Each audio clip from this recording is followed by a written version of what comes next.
together with Earle Sports Bets. Yeah, the twins, they be checking in, stacking up. Green is the scene that you're stepping in. Winning is a trend, and we stay making dollars. Nerd talk with the sports bet scholars. Yeah, it's R.I.P. to the bookies. R.I.P. to the bookies. R.I.P. to the bookies. R.I.P. to the bookies.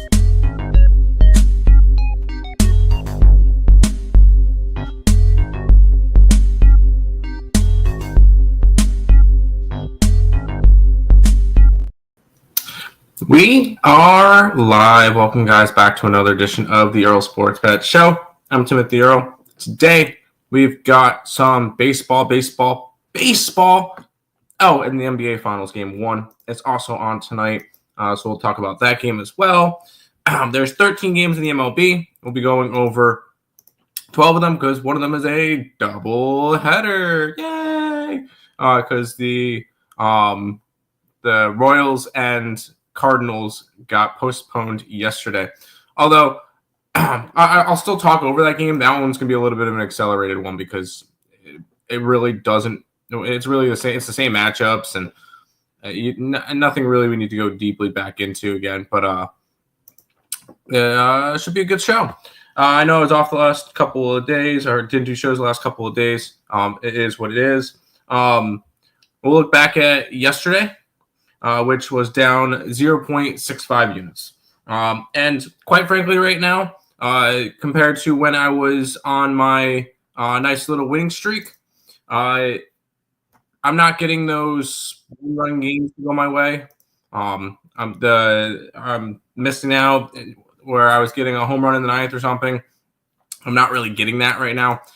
It is what it is. It'll come back around. I know it will. But this is it's just something that it's just been kind of a little bit of a struggle. And it's not like it's a crazy struggle. It'll be, down a unit, down a half unit, down 2 units or whatever.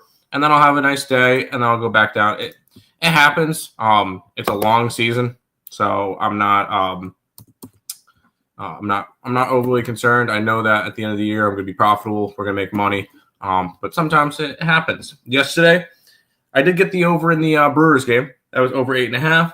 I had the over in the Pittsburgh Pirates game, and Houston scored nothing. I had the Yankee run line. Yankees scored nothing. Arizona got the job done for me. I don't know why they're big dogs against an Atlanta team that can't get out of their own way. Texas tried to come back. They were down 5-0. Final was 5-4. Edmonton Oilers puck line was a loser. I should have just taken their money line. It is what it is. I like to go for the scores. And then Baltimore Orioles were a winner, 3-2. So it ended up being a slightly down day. But hey, we'll bounce back today. Just posting up on Twitter. Cool. All right.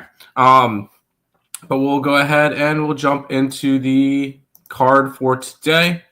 And we'll start off with the early game. It's a 12-15 game between the Diamondbacks and the Braves. The Braves are minus 160 with a total of 9. We get P. Fatty taking on Grant Holmes. Brandon Pfaadt is coming off of the worst performance in his career. Actually, something that's a little bit interesting with this one is he had a yes hitter. Because I believe every single batter that he faced got a hit. He allowed 6 hits on 8 runs. God damn. On no outs, 0 outs, nothing. He couldn't get anything done. Poor guy. He was getting absolutely lit up and chewed up and spit out, and it just yikes. But this year, 12 starts, 7-4 record, 5.05 ERA, which is now going to be heavily ballooned due to that outing. Unfortunately for him, 63 and 2/3 innings pitched. You got 35 earned runs, 14 walks, and 49 strikeouts. So he has been good this year. Just that last one's going to really hurt his ERA. Grant Holmes on the opposite side for a Atlanta Braves team that's now 6 games under 500. Beautiful. 12 starts, 12 games played in 11 starts, a 3-4 record, a 3.78 ERA, 64 and a third innings pitched, 27 earned runs, 27 walks, 64 strikeouts. we'll go ahead and take a look at what these guys are doing against those pitchers. Both of them are facing righties. Arizona, third in WRC plus at 123. Atlanta Braves all the way down to 18th at 102. This is so hitting advantage towards the D-backs. I'm still giving the pitching advantage to the Diamondbacks. In my opinion, I still think P-Fatty is better. Line has moved towards the Atlanta Braves. I will say that line has moved towards Atlanta, but when I believe all the money's coming on you, where's the line on this one? That's actually not a crazy amount of money on them. Why is it doing this?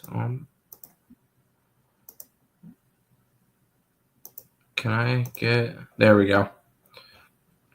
Actually, it's not an overwhelming amount of money. 56% of the bets, 57% of the money is on the Atlanta Braves.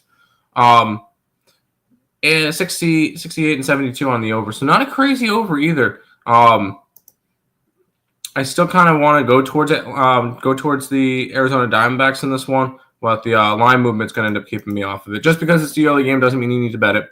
I'm going to pass to start it off. What's up, Nathan at Cerna? Welcome. It's good to see you. We'll keep on rolling. This was the matchup that we talked about yesterday. I'm probably going to end up grabbing the same thing. And that because we just talked about all the pitching stuff with this one yesterday.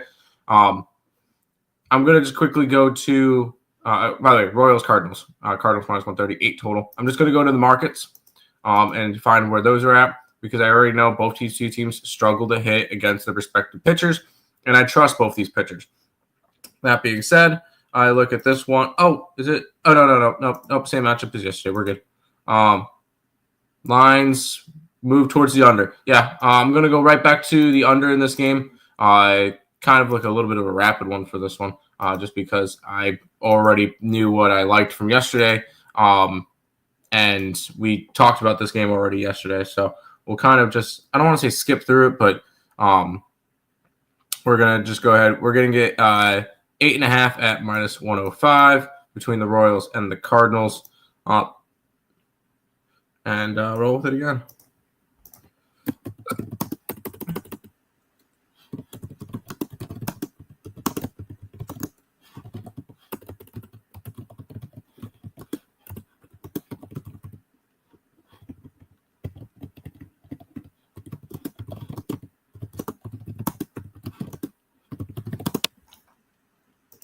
Cool. I'm on the same thing as yesterday. Yeah. I wasn't going to go away from it. We had it yesterday. I liked it yesterday, so there's no point in me going away from what I like. So, but we'll keep on rolling. I knew we kind of went through that one a little bit quick, but we'll go to the Tigers and the White Sox, where the Tigers are minus 225 with a total of 8.5, I believe.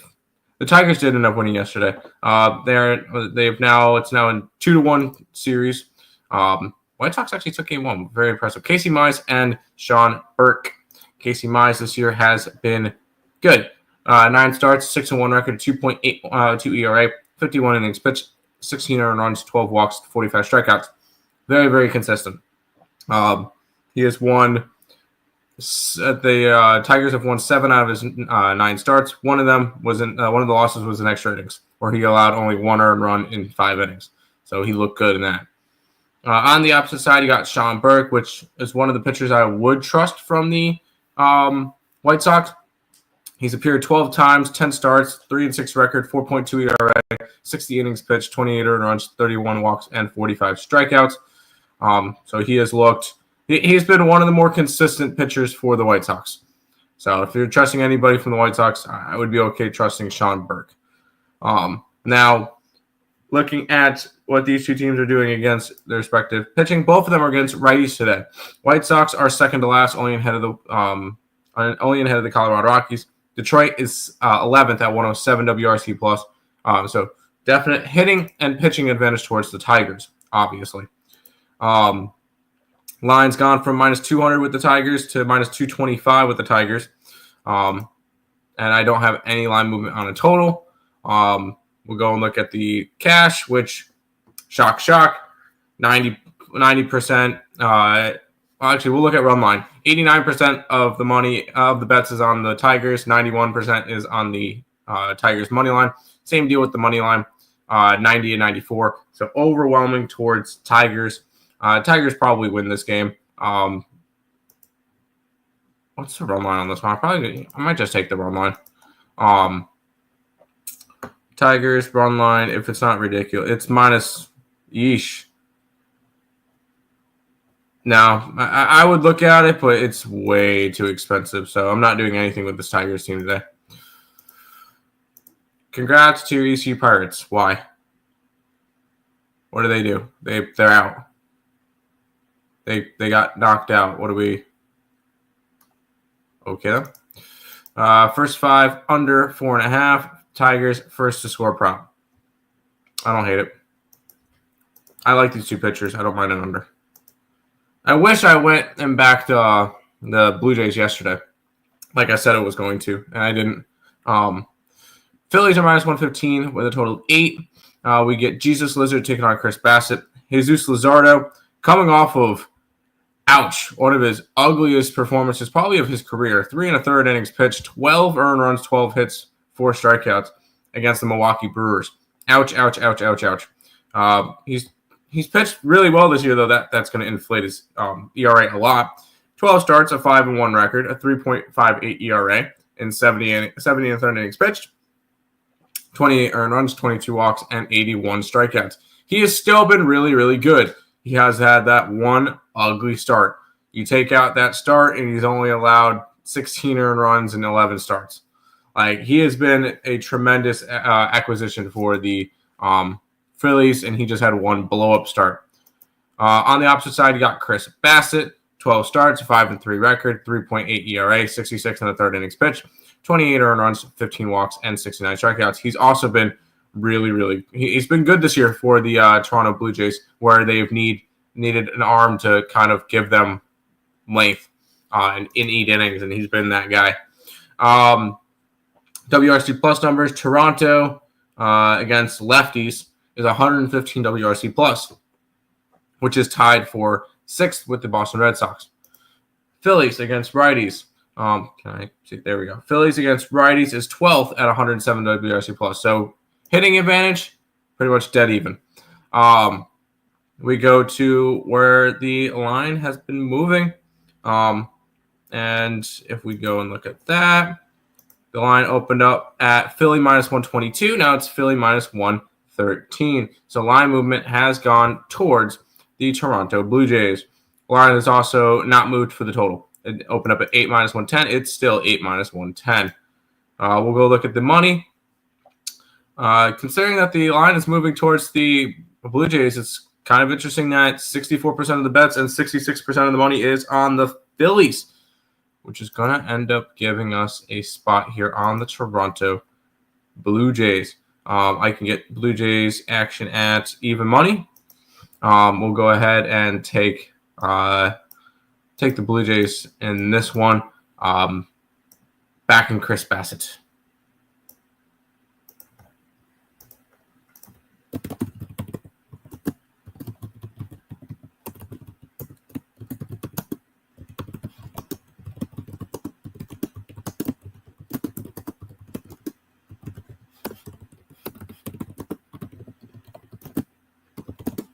I feel like Toronto is one of those like sharp darlings. I've been seeing to bet them a lot. I'm playing Tigers run line. I don't hate it. Sorry, I thought they did well. I thought I saw ECU beat Florida game 1, but didn't fall after. ECU did beat Florida both games that they played against them. They just could not beat Coastal, which is going to be a very tough out for Auburn. This one's a no-brainer. Phillies first 5 and Phillies first to score. A no-brainer, you said, and I'm on the Toronto Blue Jays. Good morning, Tim. How are you? How was your evening? It was good. It was a good day. Strong lean to the first 5 under 4 between the Blue Jays and the Phillies. Don't hate it. I like these two pitchers, so I'm not gonna talk you off of it. Let's keep on rolling. We got the Twins and the Athletics. The Twins are minus 175 with a total of 10.5. David Fessa and I think it's Mitch Spence. Wow, I haven't seen him in a while. I remember when he was pitching for the Blue Jays. Fessa this year has pitched all of 3 times, and he hasn't pitched since April. So not really going to judge much off of that. He's allowed 2 earned runs in his 3 starts, so which is across 13 innings. On the opposite side, you got Mitch Spence, which has not pitched at all this year. No, he has. He's a reliever. This will be his first start. He goes anywhere from 2 to 3, 1 to 2 innings. I've seen a 3 spot here.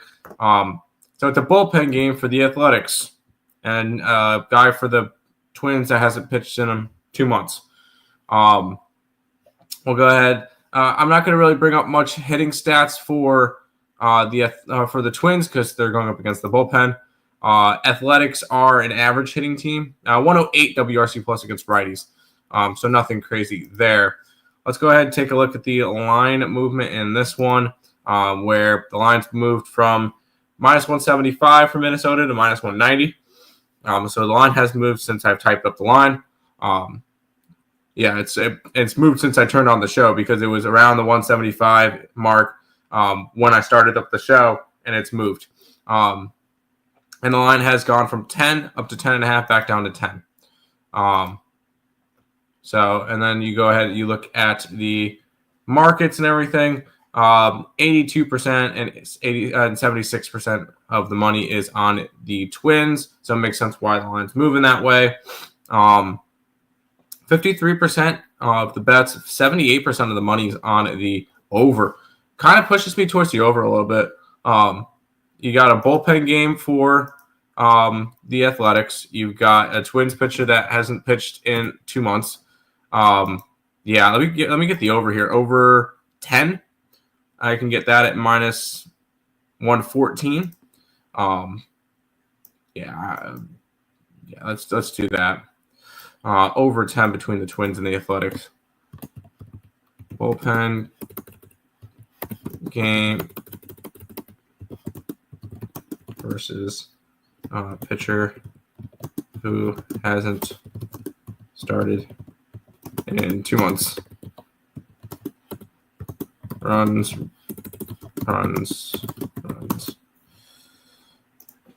Over 10. Tim, any plans for the Astros and Pittsburgh games today at 5:30? No, but I have one at 6:40. We'll talk about it in a little bit, Brad. We've got about 3 other games beforehand. One of them is the the red-hot Baltimore Orioles taking on the Seattle Mariners. Mariners are minus 140 with a total of 7.5. Obviously, all these lines are typed up around 10 o'clock, so lines are going to move. So I figured I'd mention that one because I am starting to see different lines. But Zach Eflin versus Brian Woo! So should be a good matchup today. Eflin, I feel like Eflin's going to be a trade piece at the deadline. 7 starts, 4-2, 4.46 ERA, 40 and a third innings pitched, 20 earned runs, 6 walks, 24 strikeouts. He's going to be one of the top arms that are going to be trade pieces coming up. On the opposite side, Woo, 11 starts, 5-2 record, a 2.82 ERA, 70 and a third innings pitched, 22 earned runs, 9 walks, and 63 strikeouts. He has looked really good this year, especially for a 2-3-4 in the rotation. We'll go ahead and look at what these two teams do against right-handed pitching because both of them are facing righties. Seattle, 111 WRC plus, which is 5th. Right behind them at 110 WRC plus is Baltimore. So both these two teams are hitting against righties. We'll go ahead and look at what the line movement is saying because the line opened up at Seattle minus 145 and it's up to 147. And the total has gone from 7.5 and minus 105 for the under to 7.5 and minus 119. So line is moving towards the under in this game. I go and look at the tickets and everything, where 71% of the bets and 70% of the money is on the Seattle Mariners, which is interesting because the line's not moving. I'm going to end up going after the Orioles again. This is an Orioles team that is red hot now. They're playing a lot better at baseball. They've won 5 games in a row. They've won 8 out of their last 10. They're starting to look a little bit more complete. Obviously, I'm not saying anything playoffs or anything like that because that's ridiculous. They're still, 12 games under 500? They're still 24 and 36. They're 12 games under 500, which, I mean, we've seen teams go on big runs and make the playoffs after being 11 games under 500, but I don't think it's totally out of the realm of possibilities, but they're going to have to continue on a hot run. I'm gonna bet them here. I feel like I can trust them right now. So give me Zach Eflin and the Baltimore Orioles to finish off the sweep versus the Seattle Mariners.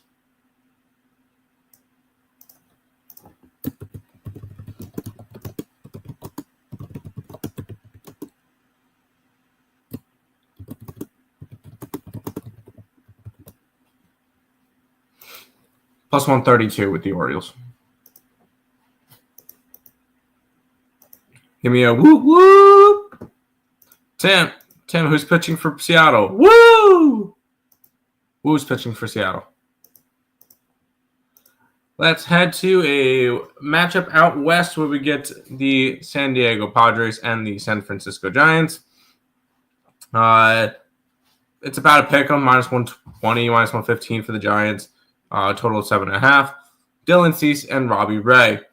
Dylan Cease this year has been all right. 12 starts, 1-4 record, 4.66 ERA, 63 and 2/3 innings pitched, 33 earned runs, 20 walks, and 78 strikeouts. Once again, you take out the one bad start where you allowed 9 runs in 4 innings, and he's essentially got 60 innings pitched with 24 earned runs. So he's been solid this year. On the opposite side, you got Robbie Ray, who has also been – he's been good this year. He's been really good this year. 12 starts, 7-1 record, 2.43 ERA, 70 1/3 innings pitched, 19 earned runs, 30 walks, and 78 strikeouts.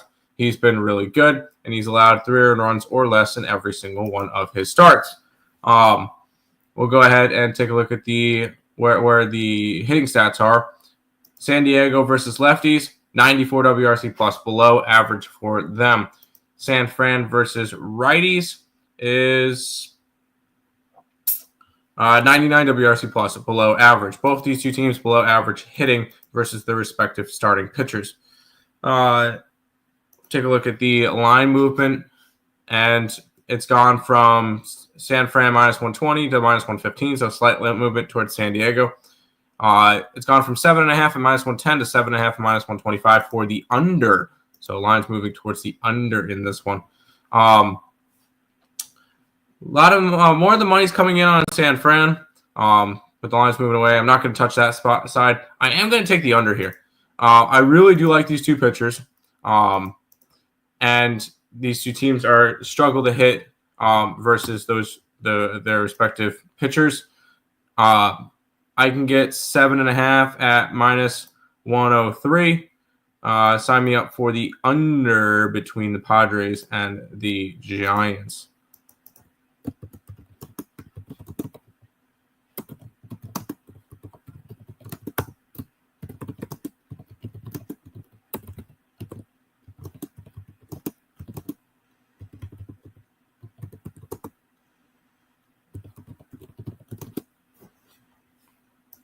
Under 7.5. Let's roll.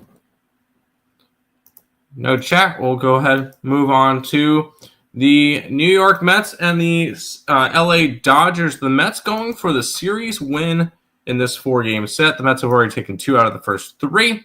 Dodgers are minus 125. 10 is your total in this one.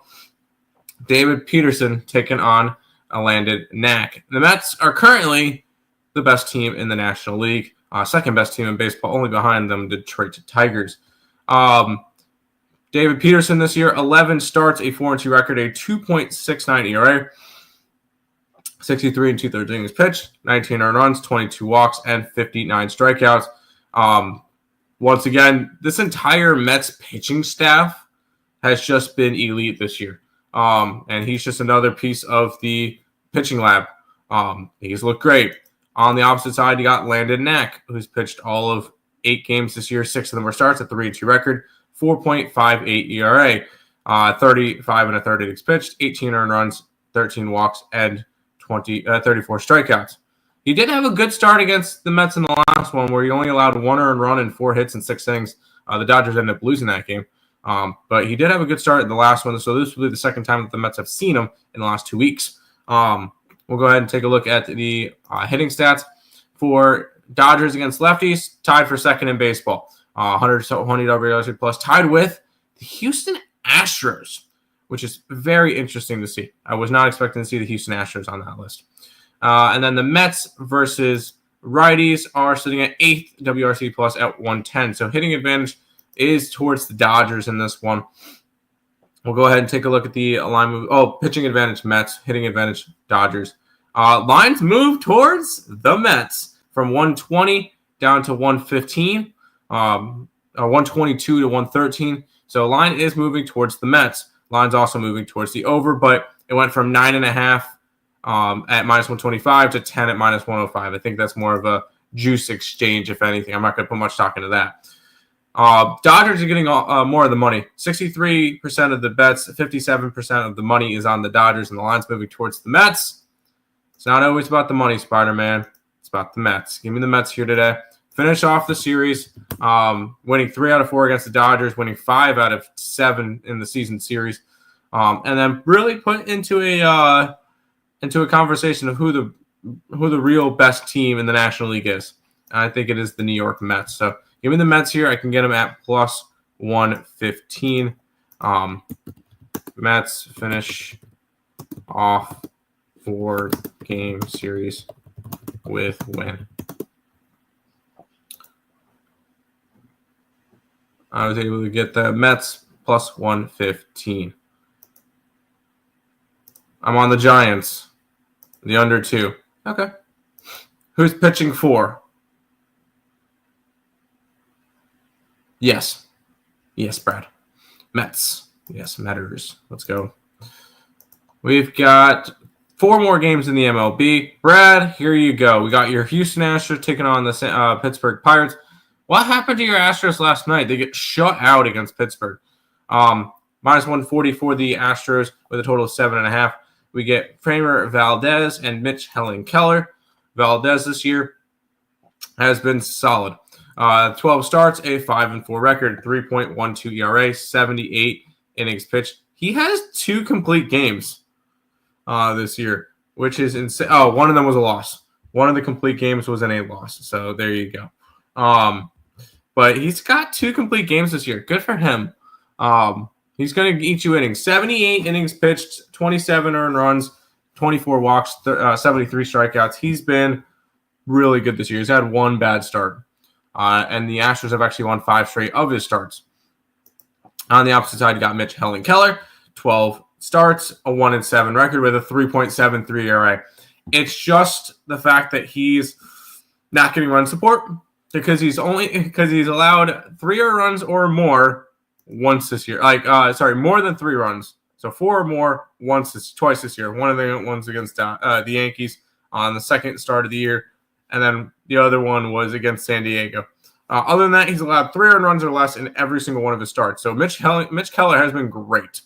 Stats versus lefties and righties. We'll look for Pittsburgh against lefties. 68 WRC plus. Obviously, they don't hit anything because they're 68 there and they're 83 WRC plus, which is same spot, 4th to last against righties. So Pittsburgh can't hit to begin with. Astros against righties are, where are they? 100 WRC plus, so about average. We'll go ahead and take a look at the line movement for this one. Line has moved towards the Pirates because they opened up at plus 139. Now they're plus 129, which is interesting. And the line's moved from 7.5 at even money to 7.5 at minus 109 for the under. And yeah, I mean, more of the money's on the over. More money's all coming in on the. I'm gonna take the Pirates today. That line movement just kind of screams Pirates, and I can get it at a decent price, plus 130. 35. Yeah, that line movement screaming Pirates. So give me the Pittsburgh Pirates today. I know it's gross. Let's roll with the Pirates. Line screams Pirates win. Pittsburgh plus 135.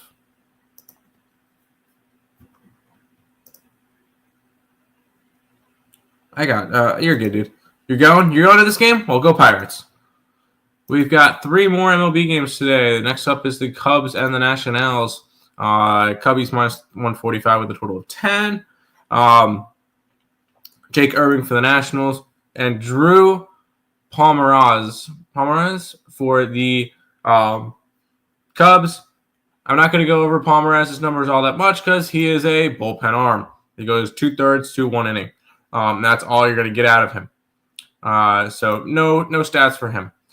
Jake Irving, 12 starts, 5-1 record, 3.93 ERA, 73 and a third innings pitched, 32 earned runs, 20 walks, and 47 strikeouts. He's been solid enough to get through as one of the top guys for the Nationals. Nationals are starting to make their way back up because they're only 3 games under 500 now. We'll look at Chicago's Cubs stats versus righties, which is 4th in WRC plus at plus 120. Can't really give anything for the national stats because, I can. Hold on. It's a bullpen game, but against lefties, they're 18th WRC plus. Against righties, they're 14th for 104 WRC plus. So they're better against righties. We look at the line movement for this one. No real line movement to really go after with that.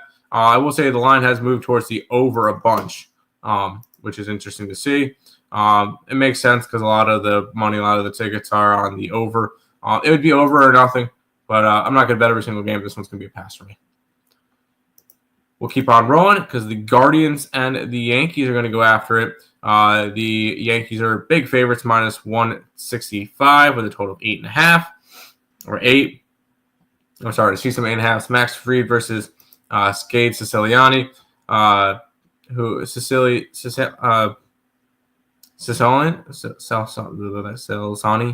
has pitched 3 times this year, 1-1 record at 5.28 ERA and 15 1/3 innings pitched, 9 earned runs, 5 walks, 17 strikeouts. Not really much of a sample size, so I'm not really going to judge it all that much. On the opposite side, you got Max Fried Chicken, who has been absolutely phenomenal, although he did give up 6 earned runs in 5 innings in his last start against the Dodgers. Other than that, 2 runs or less in every single one of his starts this season. So he's been one of the top runners for Cy Young, along with Tariq Skubal this year.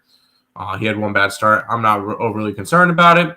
We'll look at hitting stats. Cleveland against lefties is not entirely great. It's 23 in baseball. There's 76 WRC plus. Yankees versus righties is 2nd WRC plus behind the Dodgers with 124 WRC plus. So hitting advantage, pitching advantage, both towards the Bronx Bombers. And then in terms of the line movement from 230 to 265, that is still within the range of a cash cow. So we'll go check the money on them. The Yankees are a cash cow today. So we're going to go ahead and jump on that. Yankees cash cow versus the Guardians. As long as I can get a good line. I can get -1. I can get -118. Yankee run line. Yankees are a cash cow today.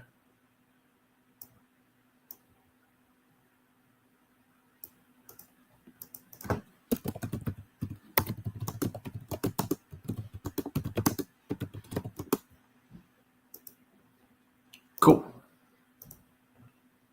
Max fried French fries. Yes. Yeah, cash cow. Let's go get it.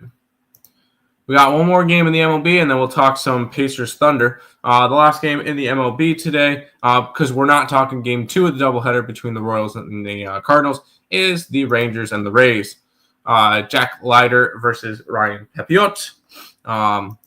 Leiter this year has pitched in 9 starts, 4-2 record, 3.66 ERA, 46 and 2/3 innings pitched, 19 earned runs, 23 walks, and 36 strikeouts.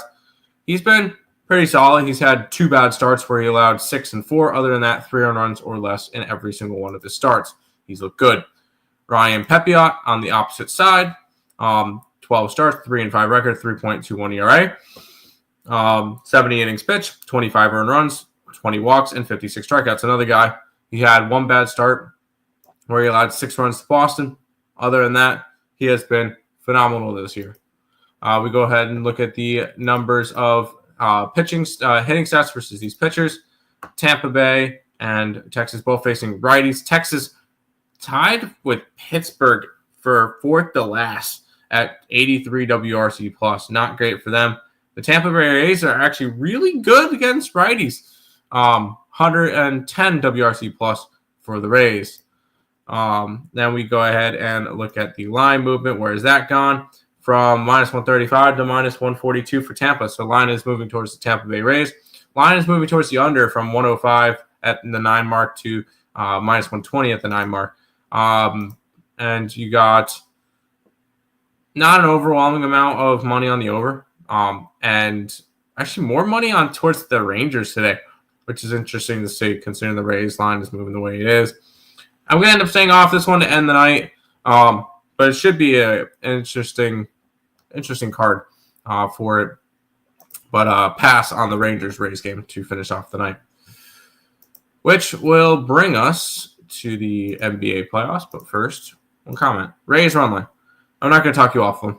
I won't. Let's head to the Thunder and the Pacers. The Thunder are 9.5-point favorites. I was starting to see some 10s earlier. With a total of 230. Line opened up at a 9, down to 8.5, back up to a 9, up to a 9.5. So line has gone from 9 to 9.5. So line movement towards the Thunder. It's gone from 229.5 to 230 for the total. And when it comes to where the money and tickets are all at, pull up that. So it's around the same that it was before. 40, basically 50-50 on the money and tickets on the spreads. 51% of bets, 49% of money is on the Pacers. So, that's a dead even. Obviously, more money on the money line for the Pacers because nobody in their right mind should be betting minus 420. You're not going to make money doing that. And 92% of the bets, 84% of the money is on the over. Line's gone up a half a point. I took the Thunder here. I think the Thunder win this one by double digits. I still think when you look at the games that the Thunder is going to be playing versus the Nuggets versus everybody else, I think the Thunder are going to have more losses against the Nuggets than all the other teams combined. Like I said, I thought that was going to be their toughest series. I still think that's going to be their toughest series. I think the Thunder win this one by double digits to start off the NBA Finals. Maybe look towards the Pacers in Game 3. But at this point, I think the Thunder probably roll through the NBA Finals. I think they could possibly sweep this series. So give me the Thunder by double digits here, minus the 9.5 in this one. Thunder in the under. 4-1 or 4-2. I could see them. I could see 4-1. I just don't see the Pacers getting more than 2 games on them. So, Thunder to end the card. That's going to do it for this edition of the Earle Sports Bet Show. I will have the complete card up on the member only right after the show. I do have a CFL play tonight, and I believe there's some WNBA tonight that I'll get up afterwards as well. If I'm correct here, let's look. WNBA. Is there anything for the WNBA tonight? There is. There's 2 games tonight, so there'll be at least a WNBA play up as well. So if you guys are interested in getting the card, $5.99 a month, 16 cents a day. You can become a member of the Earle Sports Bets YouTube channel, or you can go over to the picksandparleys.net website and get it over there. But that's going to do it for this edition of the Earle Sports Bet Show. Thank you guys for watching. Peace out, guys.